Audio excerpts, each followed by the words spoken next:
Para honorer jangan sedih jika diangkat jadi ASN jenis terbaru.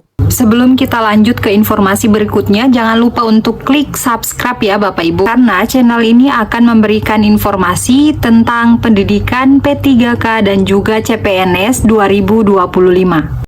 Dikutip dari JPNN, pemerintah Kota Pekalongan, Jawa Tengah memastikan menghentikan merekrut pegawai non-ASN atau honorer baru sebagai upaya menindaklanjuti kebijakan Kementerian Pendayagunaan Aparatur Negara dan Reformasi Birokrasi. Wali Kota Pekalongan Afzan Arslan Junaid mengatakan bahwa pihaknya akan mengikuti aturan Kementerian Pan-RB untuk tidak merekrut atau menambah tenaga honorer baru sejak 2025 dan seterusnya. Menurutnya, hal ini akan menambah beban anggaran pendapatan dan belanja daerah APBD Kota Pekalongan, katanya di Pekalongan di hari Sabtu.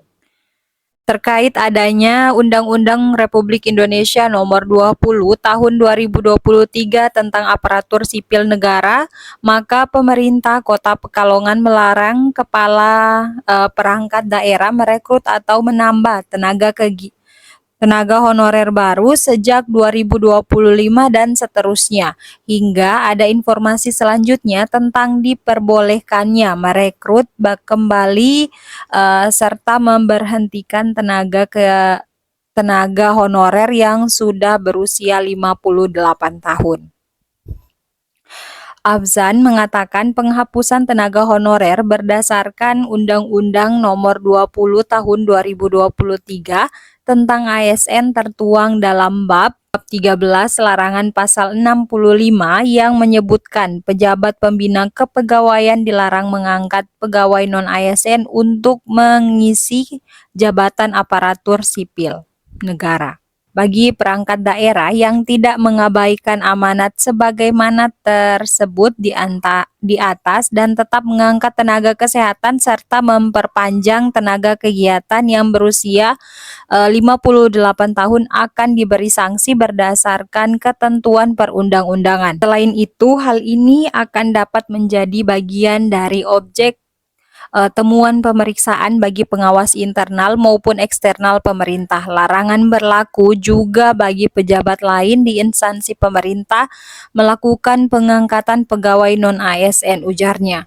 Pejabat pembina kepegawaian dan pejabat lain yang mengangkat pegawai non-ASN untuk mengisi jabatan ASN akan dikenakan sanksi sesuai ketentuan peraturan perundang-undangan. Pegawai non-ASN atau lainnya, kata dia, wajib diselesaikan penataannya paling lambat Desember 2024 dan sejak undang-undang itu mulai berlaku. Jadi, status kepegawaian di Indonesia hanya ada dua, yaitu pegawai negeri sipil dan pegawai pemerintah dengan perjanjian kerja. Nanti ada dua status untuk P3K, yaitu P3K penuh dan P3K paruh waktu, tuturnya. Nah, dengan demikian akan ada 3 jenis ASN, yaitu PNS, P3K penuh waktu, dan P3K paruh waktu.